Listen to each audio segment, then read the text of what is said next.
Okay, so good morning, good afternoon, good evening, everyone, and thank you all so much for joining us today. The following seminar is brought to you by nonprofit organization iExplore. iExplore is dedicated to providing an extensive online study and communication platform for students throughout the world. We have over 80 teachers and 500 students from multiple countries. Through free online individualized group courses and seminars like this one, iExplore helps students to interact, study, and grow together. I am honored to introduce our seminar presenter today, Roy, and he will be giving us an introduction to the structure of the American government. So Roy, our time is yours. Okay, hello guys, I'm Roy. I'm an international student in Canada. I will be going to 10th grade when school starts, hopefully. Well, we don't know for sure now, but we're hoping that the pandemic can get better. Anyways, today I will be introducing the structure of the American government throughout times, which is basically about how the government in the US works and some interesting stories or facts alongside. So let's get into it.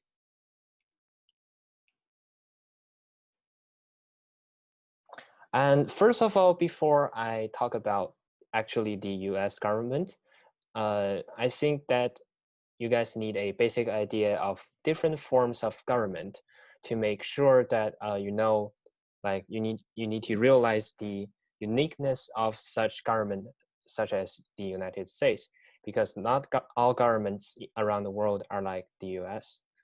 And on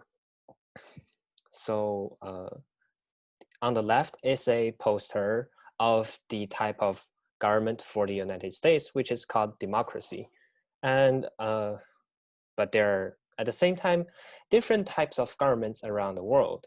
So today we'll be just talking about 6 major or common types of governments.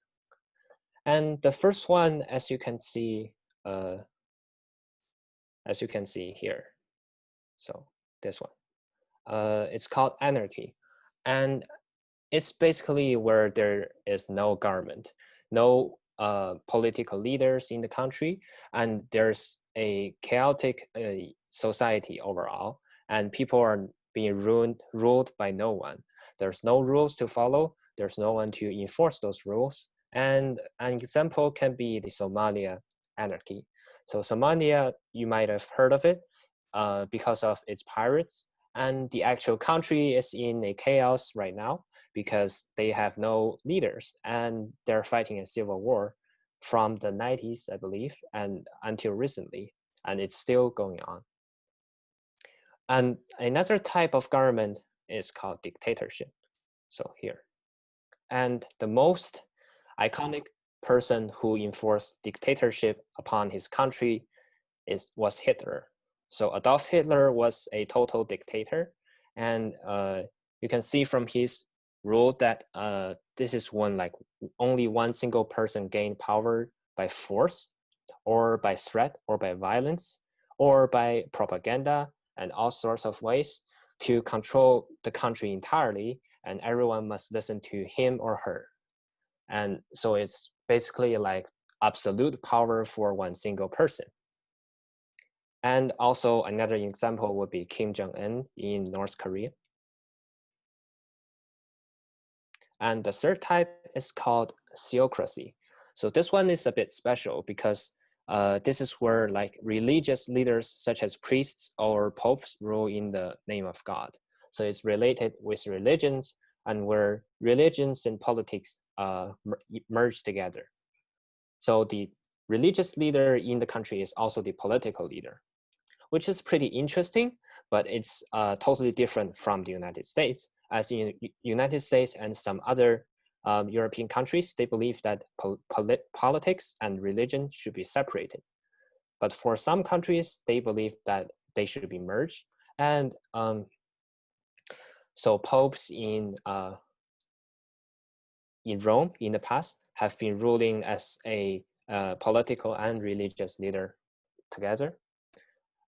And another similar idea or form of government is monarchy. So in monarchy, you have a king or queen, And they rule for as long as they live until the crown is inherited by their siblings or their children. And basically, an example would be in Britain, where the queen rules and she has the crown to herself. So in this kind of situation, it's not absolute dictatorship, because these royalties also listen to some of their some of the people or their bureaucracy who work below them. And so they listen to advices instead of making all the decisions by themselves. And the crown passes on. So, but for now, just for a fact, in the UK, there are still queens, but these queens are just representatives of the symbolic form of government in the country, which means that they don't have actual authority or power over the political situation in their countries now. And those who are actually having the highest political power in their country are called prime ministers, and that works the same in Canada, because Canada was once a colony of UK, and it only got independent quite recently. And moving on to another political idea of government, which is called oligarchy. So oligarchy, you have basically a small group of individuals rule. And this is generally depending on wealth or power. And it could be, for instance, a one-party nation, for instance, Soviet Union or China, and they are all called oligarchic governments. And the last one is called democracy, in which when citizens themselves are able to have a say in the government, they can participate in political activities, and they can vote for their leaders. And as you can see on this graph on the left, and let me just clear that real quick. And so the graph on the left shows specifically two types of democracy. One is called direct democracy, and the other is called parliamentary or presidential democracy. And the US belongs to the second type. The reason we use the second type is because the US has a lot of people, and direct democracy means direct participation of every single citizen in the country. And a good example of that is ancient Greece, where every citizen gathered in a large area or arena to discuss and vote about political affairs. But that happened at a time where there are only mere thousands or tens of thousands of citizens, and it was still possible for them to do so. But in modern societies, when one country has a population of like maybe 500 million or tens of millions of people, it's really hard to do direct democracy. Instead, we have presidential democracy, in which we vote for our representatives, and our representatives of each different local areas gather together to vote for the will of the people, and they vote together another representative representing all of them. And so by this leveling up, in the end, we vote a final leader in total, who's called president. And you might ask, how does America become a democratic government? So in the start, the US was actually also a colony of the UK. And through decades of colonization, people realized that the UK was pretty far away from them, and the royalties didn't really know much about their real life situations, and they're being oppressed unfairly by the British government or the king. And they decided to become independent, which means they wrote and came up with a constitution for themselves. And they were determined to create a democratic government so that people have the basic right to freedom or liberty and justice safety, and also the pursuit of happiness. And they fought for that. So they fought an immense and significant independent war in which they purchased freedom with blood, and they valued this greatly.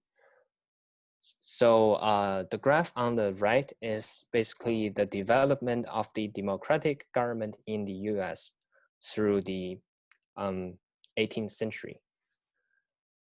And those are pretty in details. If you're interested, you can search it up yourself. Just search about United States government in the 18th century. I won't go over it too much today.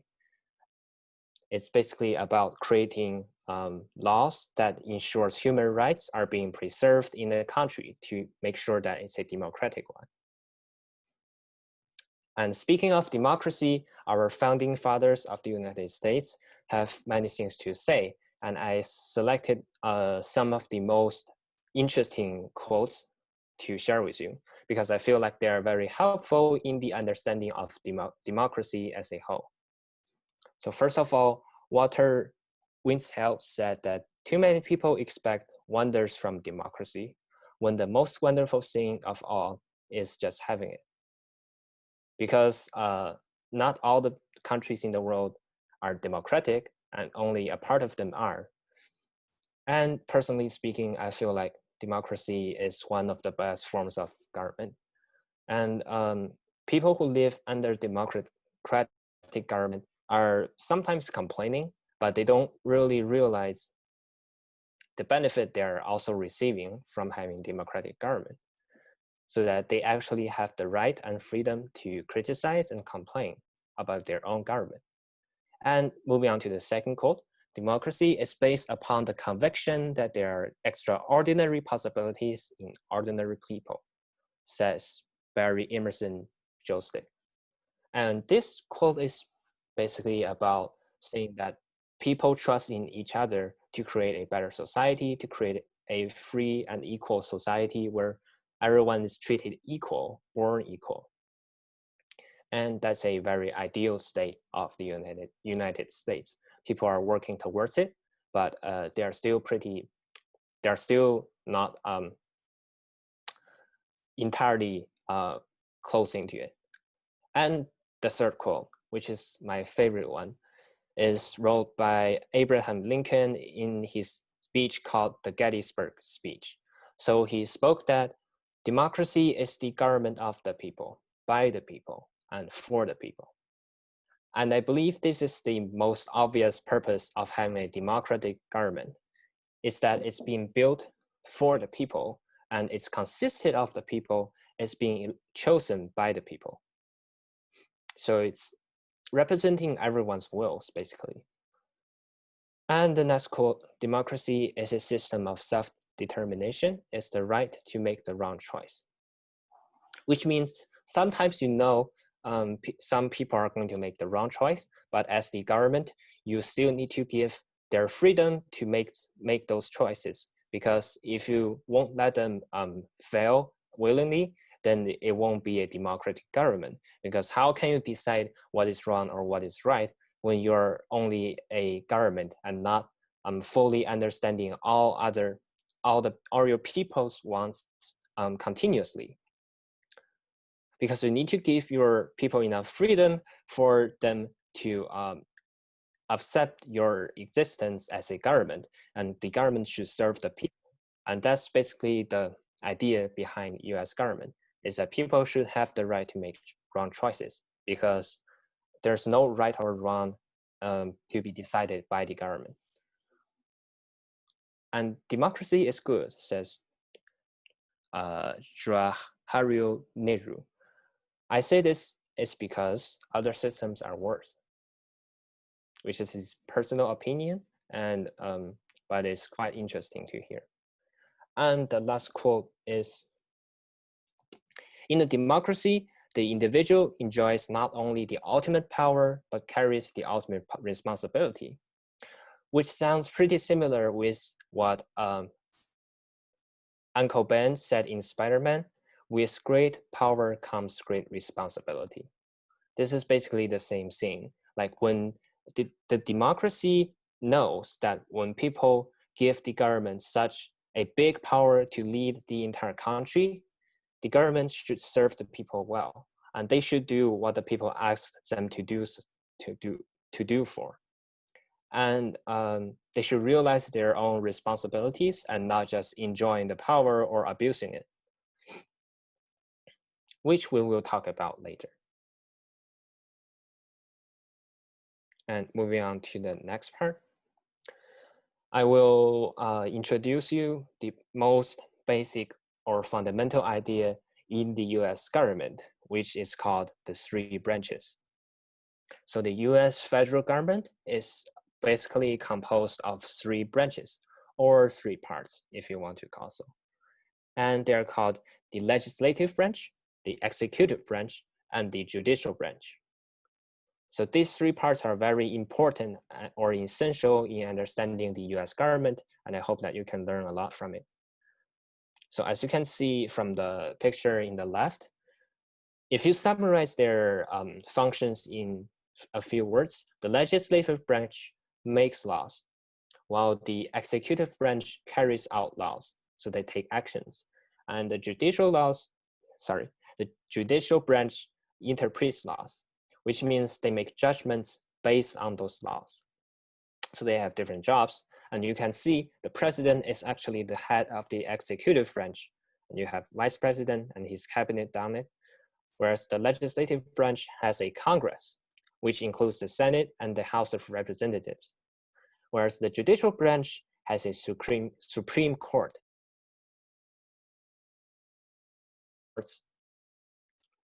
We will talk about each of these separately, but first of all, I want to start a poll and let you guess which one is the correct major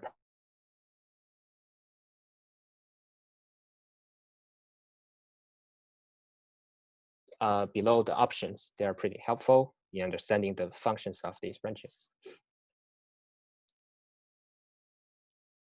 I'll give you guys 2 minutes.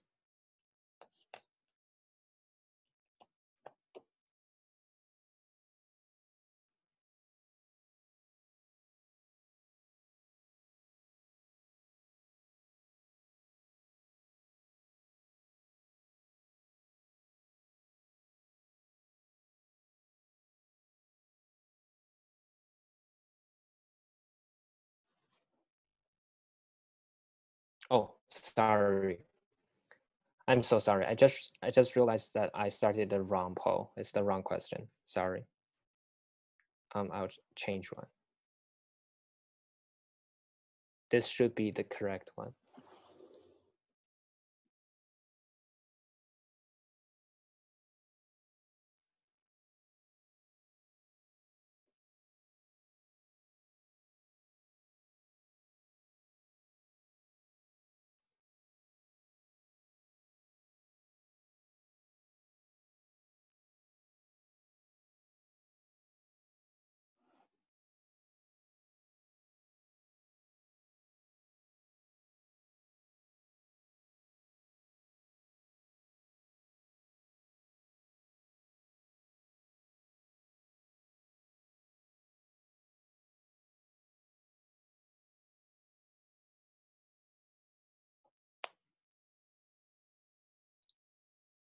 There's still about half of the people who didn't vote.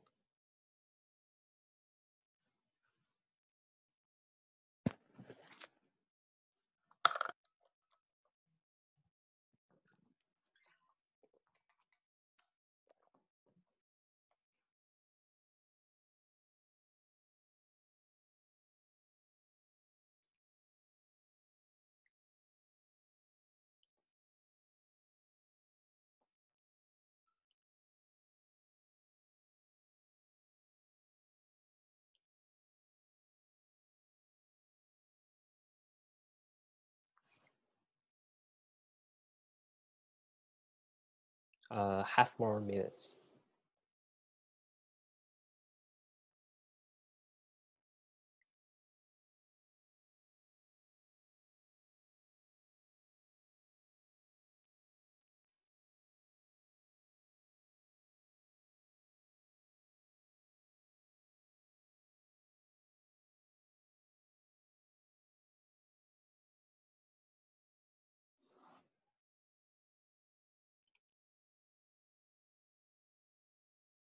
Okay, so I'll end the poll now. And most of you are correct. So the red one is the correct option. And which is the second one? So what I mean by keeping the authorities in the government in check and in balance is that there needs to be a mutual restriction cycle in the government for a democracy to work in such a huge country as US, which I will explain in the next slide. But for other options, a lot of you also chose to make sure that the government can deal with issues in different aspects. Well, that's true. That's not true. Sorry. It's true that the United States are doing so, but they don't need three branches to do so. They can integrate all of these departments into a single branch and have a single group of people to rule them. They can still deal with issues. They just have a lot of departments. But separating them into three branches means that they're dividing the power of the entire country into three pieces. Because even though the president is the leader of the United States, he doesn't have full control of the legislative assembly or the judicial branch, which means he could not directly influence in making laws. He needs to wait for the Congress to pass laws, or he cannot interfere with judges making judgments according to the laws.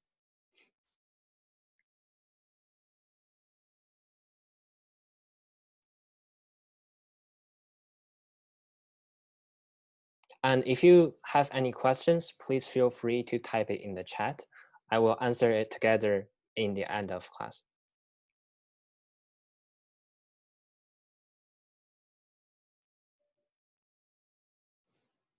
And so that's the poll. We'll be moving on to explaining this cycle. And so here are two graphs of the mutual restriction cycle.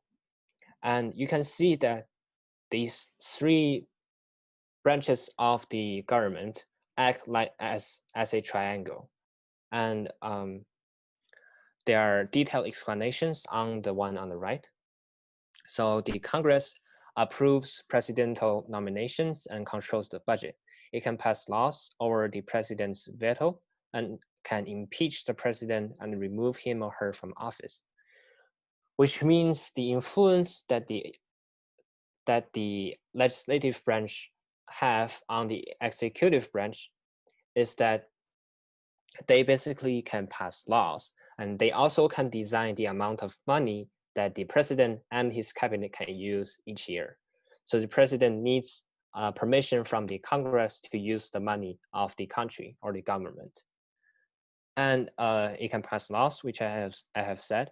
It can also just kick the president out of office if they have decided to do so. Because in the past, there have been presidents who have been impeached, which means kicked out of office. And impeachment is kind of terrible for a president. So the presidents want to do a good job in their position. It's not that when they are becoming a president, they're fearless and they're on the highest position. No. But at the same time, the president can veto congressional legislation, which is basically denying some laws that the Congress has made. So the president also has certain influence on the legislative branch. And then if you compare the executive branch and the judicial branch, which is on the bottom right, you can see that the influence that the executive branch have on judicial branch is that the president nominates judges. So the president basically appoints 9 judges to the Supreme Court of the judicial branch, and those judges form the court, which judge cases related to the Constitution or laws related to that. And those cases are very significant in the country's history, usually. And on the other hand, the judicial branch can declare presidential acts unconstitutional. So by this, I mean that the judges in the Supreme Court can also say that, well, the president has done something, and which is against the Constitution, so we should punish him or her. They have the right to do this. And the last one, as you can see, other ways each branch can check the power of the others and keep a balance of equal power for the three branches.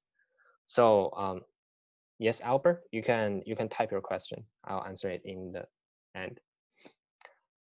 So that's a way of controlling the power of each part, is that when someone crosses the line or goes too far, other two parts or branches will take actions to make limits for that single branch, and which is why democracy worked in the United States. If they don't have this type of structure, the United States would have became another type of government during crisis, which happened a few times in the past.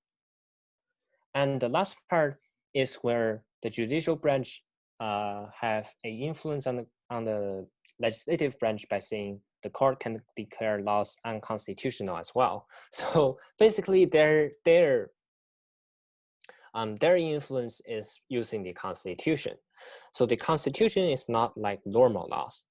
It's basically laws of the laws, which mean by they're being created hundreds of years ago by our founding fathers, and they are fundamental laws that are undeniable or unalienable, and all laws behind that, where like people who are making laws should obey the rules made by the Constitution, and you cannot obey the Constitution in any ways, or it's called unconstitutional, and people won't accept it in the United States. So the judicial branch can control the legislative branch's power in this way. So if, for instance, if the Congress say, we're going to make a law saying that people who are disabled should be prosecuted, which sounds really horrible. And one way that they can be, this law can be denied is by the judicial branch saying this law violates the blah blah part of the Constitution, saying all men are created equal and that no man shall be treated differently based on his or her ethnicities, health conditions, and blah blah blah, so on. And in this way, they won't make those ridiculous laws.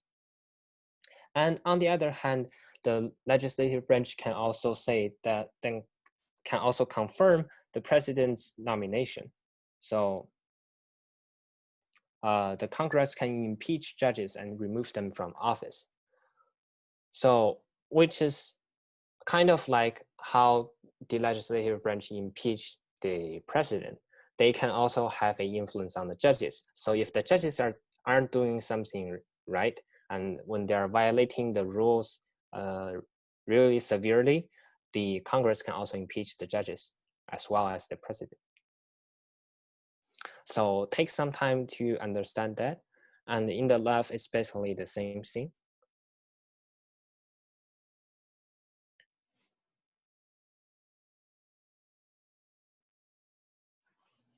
And the reason why they have three branches, you need to notice, is that geometrically speaking, a triangle is the most stable figure when you have it on somewhere.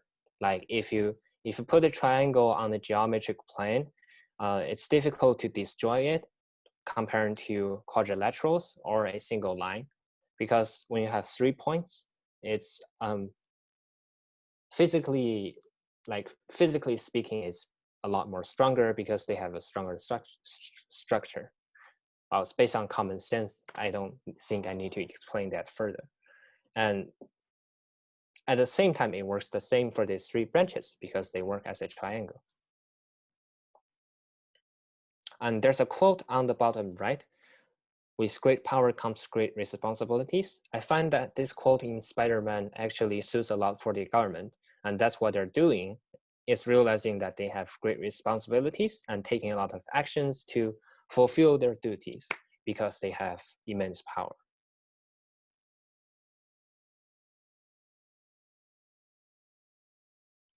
So in case some of you think that people in the government are powerful and happy because they have powers that normal people couldn't have, you also need to realize that they need to do things that normal people wouldn't need to do normally. And so some things special for the executive branch. In the left, obviously, is Donald Trump and his cabinet. By cabinet, I mean that people who give him advice under his command. And so that's a representation of the executive branch, I guess. They take actual actions, they enforce laws. The president is a spokesperson for the entire country. He or she is a public figure in front of foreign countries, in front of international views and medias. So that's pretty important. And on the right is some explanations about the financial status in the government. And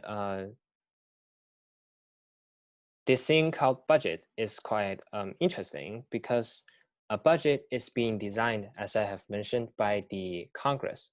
While the president can put out plans, they need to be approved by the Congress for it to actually work. So step one, departments and agencies submit proposals. So they're going to write about how much money they're going to use in the next year, which is called the fiscal year in the government. How much money they're going to use, where are they going to use that money for, and why are they using it. And the president then submits his plan, waiting for the Congress to pass it. And on the top is some ways that the government get money and where does it go. So most commonly, it comes from collecting taxes. I believe all of you had heard about taxes, but some of you might not be familiar enough of this idea. So as citizens, we submit taxes because the government needs our money to use it to help us in return. Because as individuals, sometimes we don't have the enough money, or we can't physically do something to improve the entire society as a whole. And the government can do so because they collect all the money, which are called taxes, from citizens, and then use them to improve cities' infrastructures, use them to improve transportational systems in the country. They can also use it to improve the medical systems, or health insurances, or education, which is also really important. And the government also gets money by borrowing it by selling treasury securities, which are saving bonds, notes, and treasury bills. So those are just types of currencies for the government to hand out to individuals, businesses, or people. And when businesses or people buy this, they're basically lending their money to the government, and while having a promise by the government saying that they will return this money with extra money, which are called rates. And it works pretty similar with banks. When you put money inside the bank, which is basically like lending it to them because their money is being used by the banks, they will have a rate for you, interest rate. And when you take that money out in the future, you get a little bit more, which is the compensation that the banks gave you. And it's pretty similar for the government. So the government spends their money, all this money, on Social Security, Medicare, and other mandatory spending required by the law. So these are their great responsibilities. And they also pay their interest on the debt. So the total the government owes on all past borrowing. The government also borrows to international countries if it's needed, but it's not as common for the United States because it's pretty developed in economy. And whereas for maybe some developing countries, they tend to borrow a lot from other countries because sometimes they're in economic crisis or just basic basically other crises in their country and they don't have much money. And the government also spend its money on discretionary spending, or the amount Congress sets annually for all other programs and agencies, because the government's major purpose is to help the people, and by helping their people, it requires money. And that is where the money goes.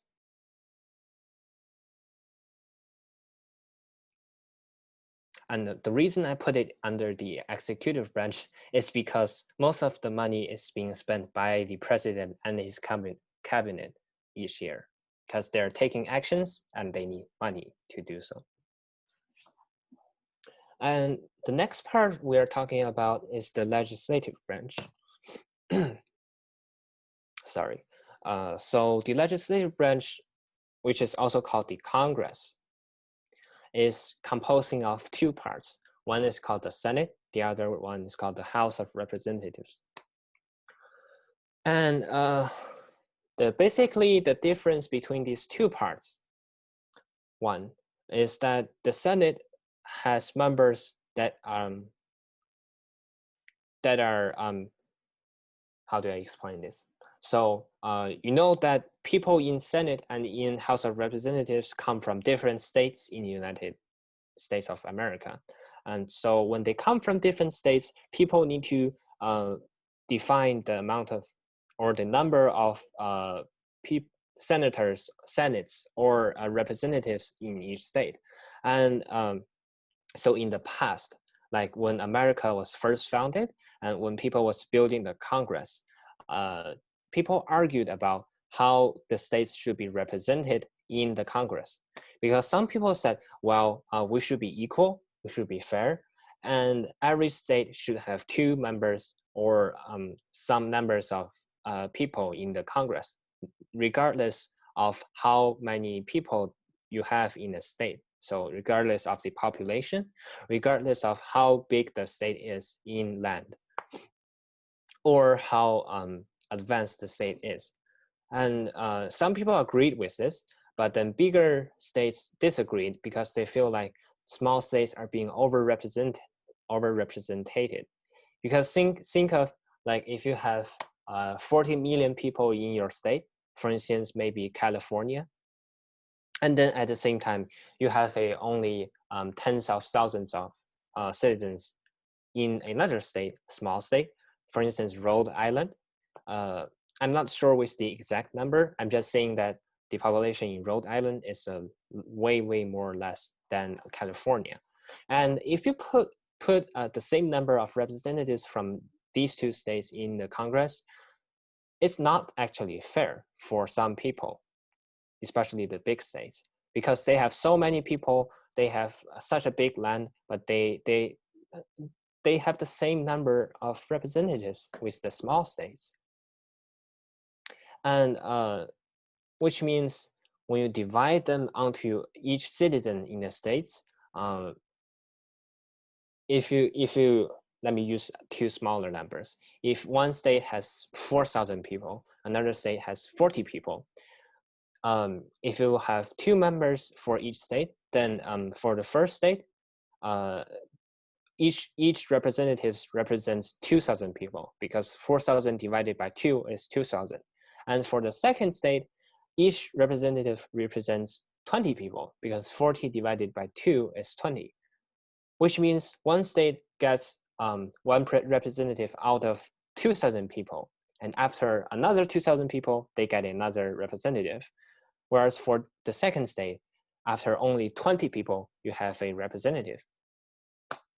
So the other part of people who are arguing said that we should have representatives based on the population, and the number of representatives should be proportionate. And in this way, bigger states can be better represented. And some people believe this works.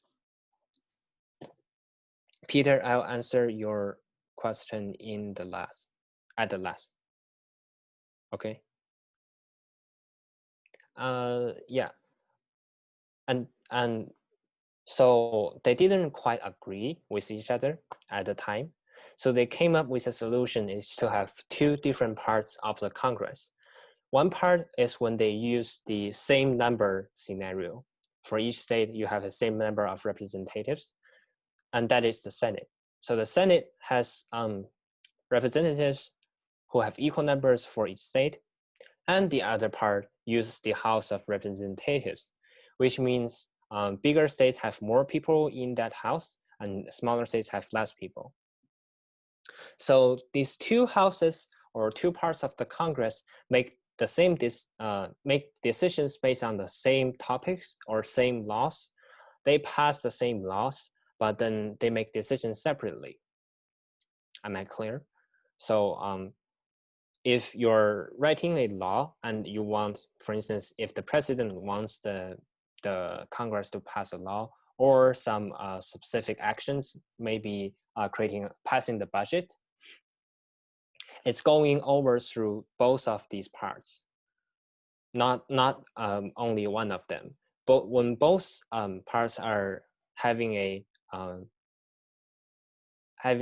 single result, which means they agree or disagree, after all these procedures, will the law pass or being thrown away? And which is quite a painful and long process. And that's why you have these so many people debating and discussing about laws full year long. It takes a lot of time. And the cartoon on the right is what I just described to you. So the healthcare, the role of paper-written healthcare is, I suppose, a set of laws or regulations related to medical purposes. And regardless of who proposed it, the House and the Senate need to approve it on both ends. And this paper roll just climbed over a barbed wire set up by the House, which means all the procedures and all the objections they have. And he was feeling glad that he hurdled that one behind him. But then he's walking straight up to a wall by the Senate, which means he's going over the same procedures again. He's going over the same progress. Only this time it's different people, and they're represented differently. That's the major purpose of the legislative branch, is to pass laws. And for the judicial branch, as I've introduced before, it's basically about making judgments. And it isn't limited to criminal cases, crime cases. It also includes cases about other aspects in life. And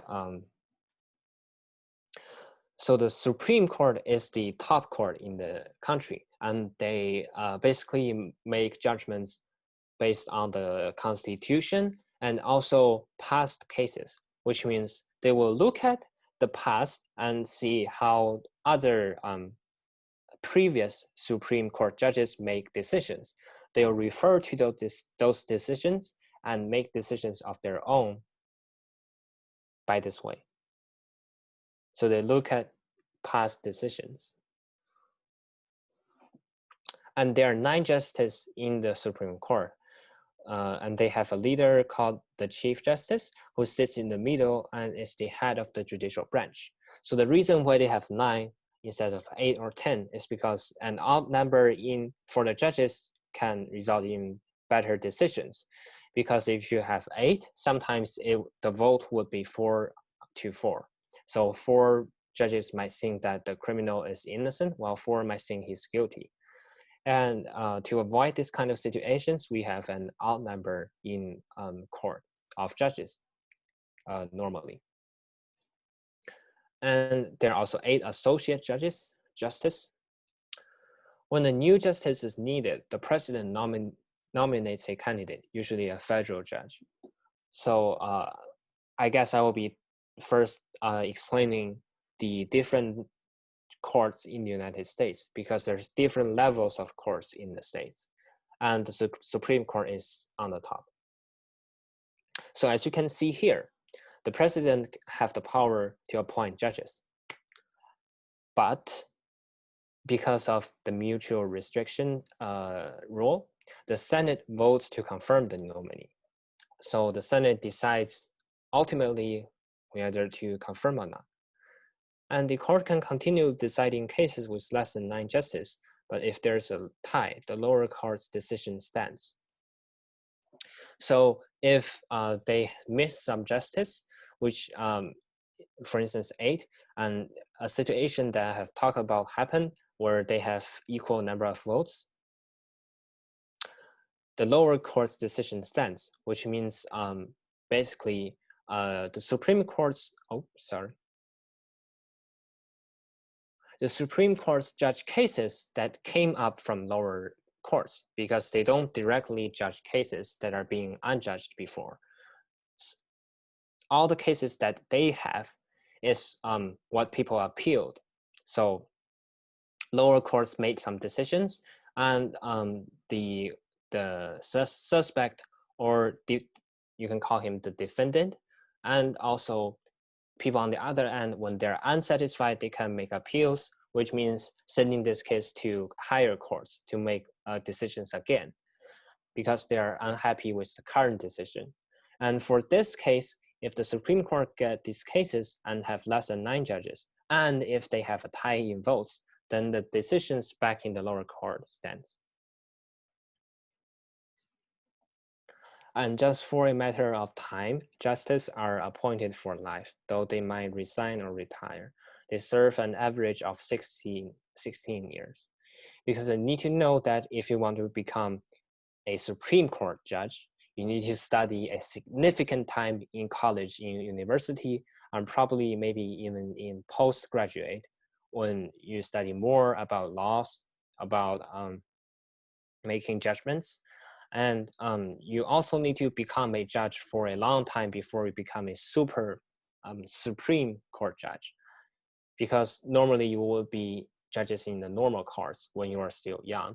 In the Supreme Court, judges are almost all middle-aged or even old people who are doing the judgments, because they need adequate experience and authority over such significant cases. And on the right is what I have talked about, different levels of courts.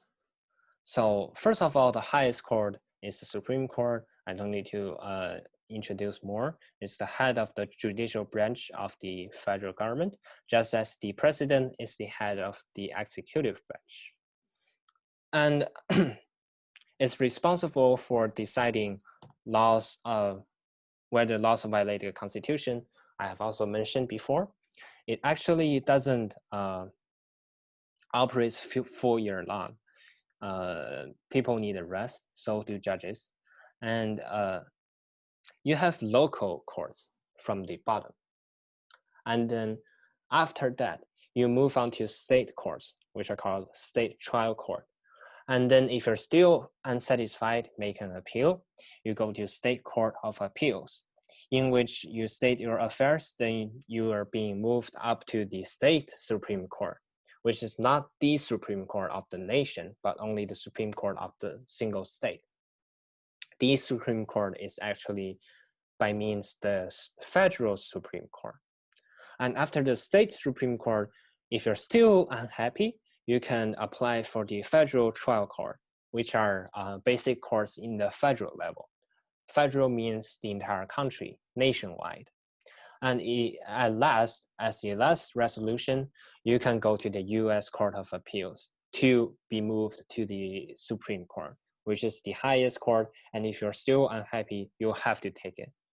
And there are certain restrictions of making appeals and moving up. Not everyone can go up just because they want to, or else the Supreme Court will become a total mess and being overloaded with work. They're already very busy, having, as you can see on the left, they receive 7,000 to 8,000 requests for review of cases. and grades 70 or 80 for oral argument. So which means they talk about it, they debate or argue about it, and then make decisions. Other requests are granted and decided without argument.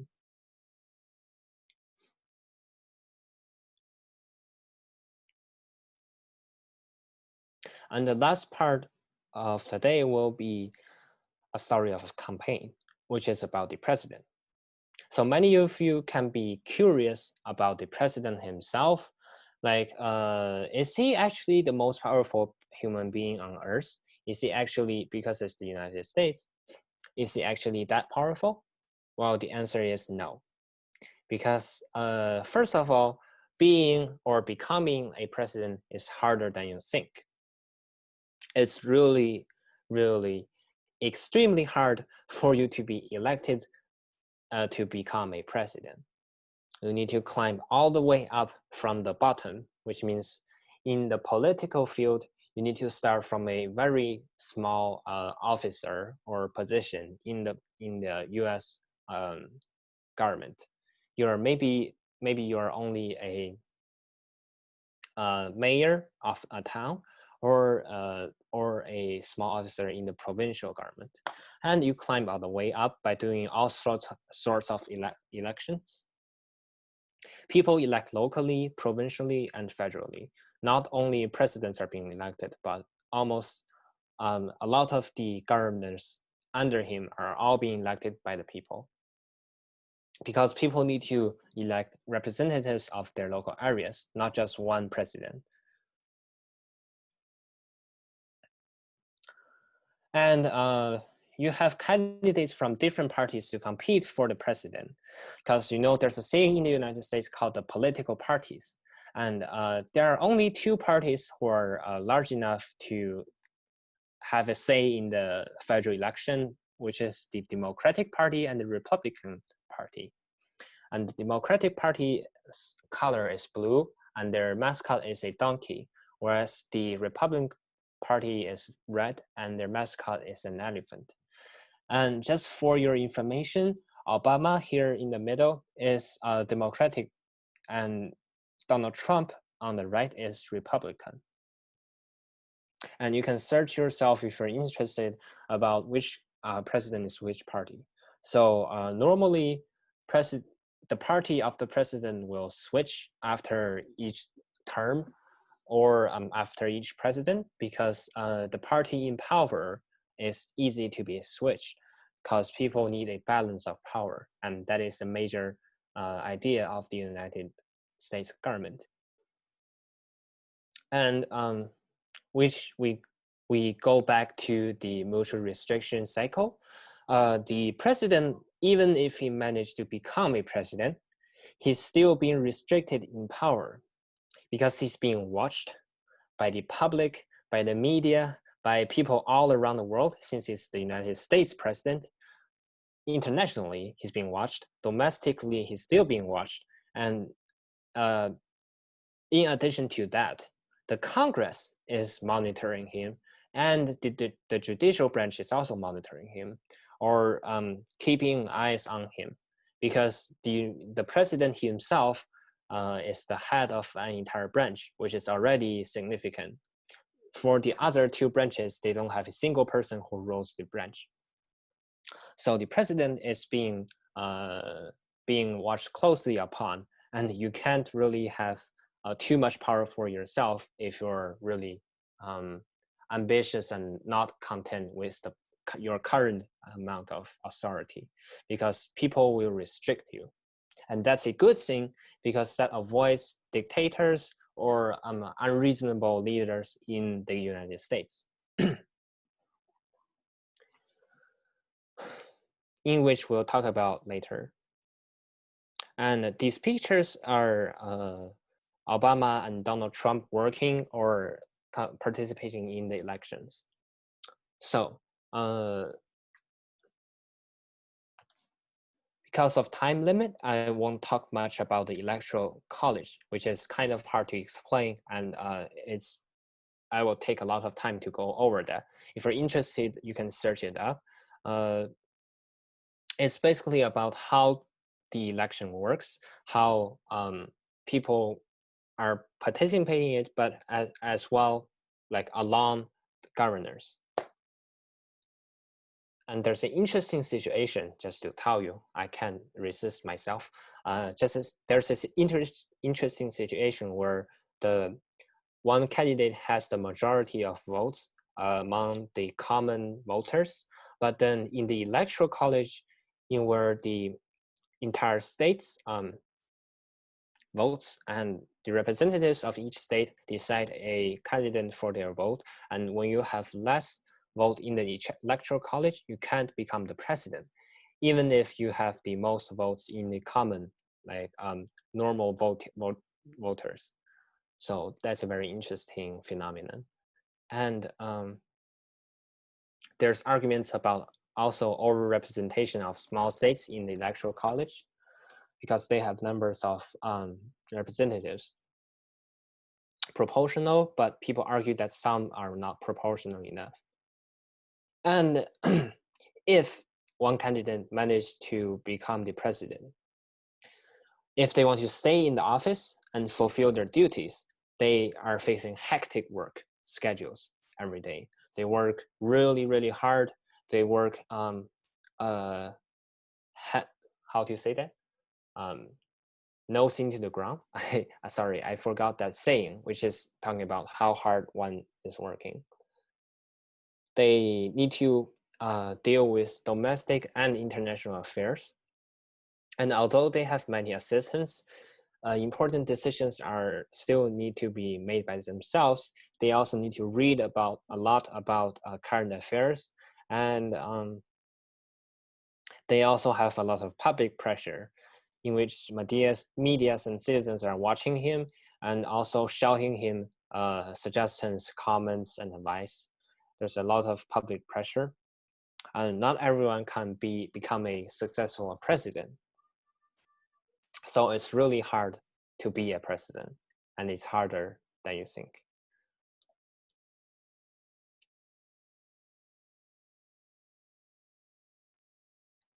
There's a lot to talk about United States government, and if you're interested, I can do similar seminars in the future, because today I only cover about the basics.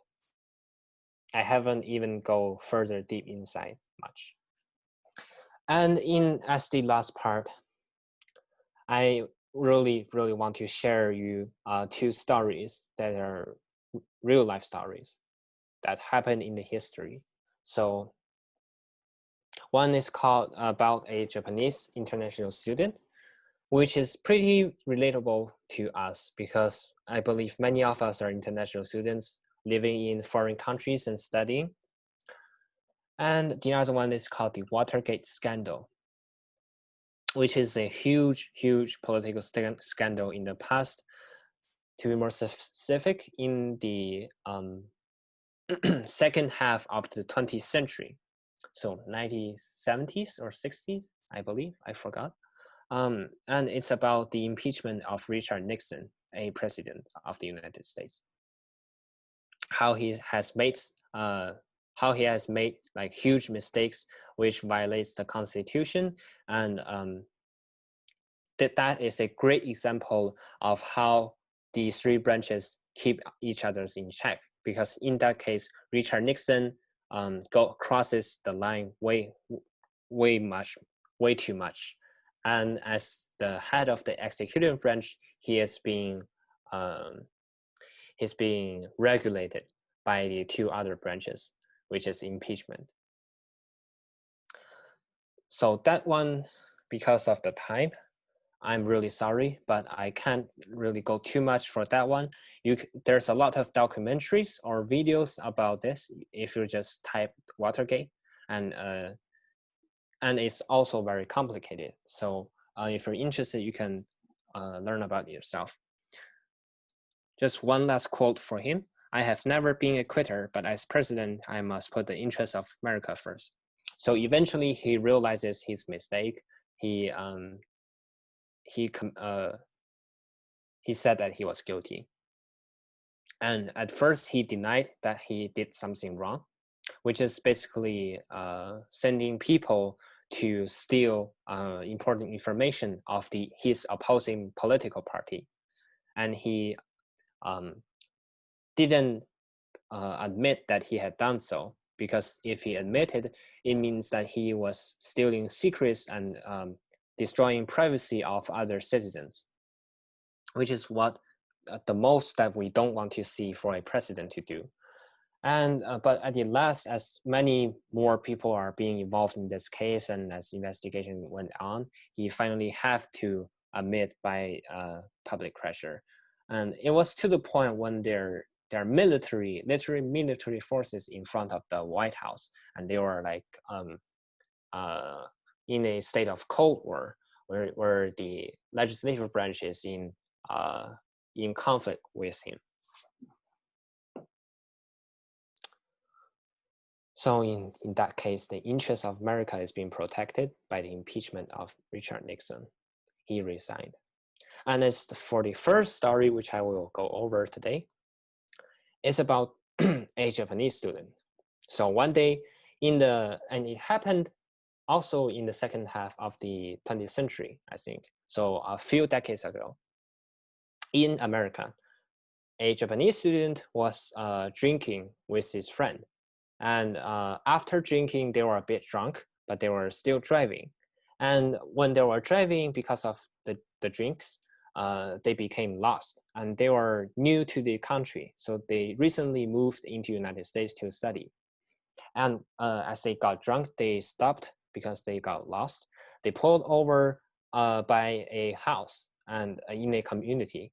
And so they wanted to ask for the correct way to their home. And as they walked to the house, they didn't realize that they have trespassed that house owner's private property. So they just went straight into their property without permission, because in their culture, there's no such thing as trespassing. You can, like similar to China, you can just go over to in front of someone's store and knock and ask something. It's perfectly legal. But then in America, there's a rule saying, as the picture on the left, that one is a bit too exaggerated, but it's pretty realistic. Trespassers can be shot if people warn them. So if there's a sign saying private property, no trespassing, you shouldn't do it before asking the owner's permission. And if you didn't ask for permission and went inside, the owner can warn you, saying that don't move or get out before I take a shot. And then if you still go on, the owner has the legal right to shoot you, no matter if you're killed or not. And so in this case, which is pretty rare, but it can happen. And for some reason that night, the male owner is kind of really tense. So he heard noises outside of his house, and he decided to take his gun with him. And when he stepped out, he found that a man was walking towards him. And because of the night, he couldn't really see what the man was doing.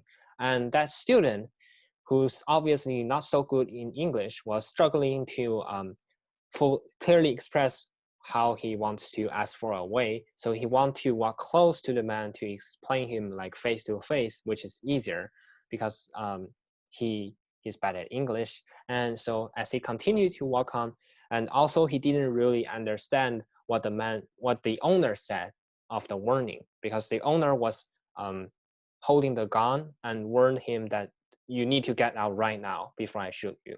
And the student, first of all, he was drunk, and the student was not so good in English, so he kept walking. But his friend obviously wasn't as drunk, and the friend was maybe better than in English. So the friend stopped and raised his hand alongside the car, but this dude was still walking, and he was being shot, and he was killed. And so the student's mother later heard this news and nearly passed away, and she went all the way to the United States to start an appeal or start a case against the owner, saying that the owner shouldn't kill her son, and the owner should be sent to jail. This case went all the way up to the Supreme Court, I guess. I think so. And but the Supreme Court said that the owner was fully innocent because of the law or the Constitution of saying that citizens have the right to have guns, and they have the right to use it under proper conditions, which is different, obviously, than Japan. And a lot of people in Japan also signed a petition for the mother to have the owner imprisoned, but it didn't work in the United States. And the people in the United States actually heard about this case a lot. They all felt pretty sympathetic and empathetic towards the student. But at the same time, they said the court made a correct judgment, because the law is the law and you shouldn't step over the line. And there's a lesson behind this, which I wrote on the bottom left. Democracy does not guarantee absolute freedom, and people pay prices to learn that.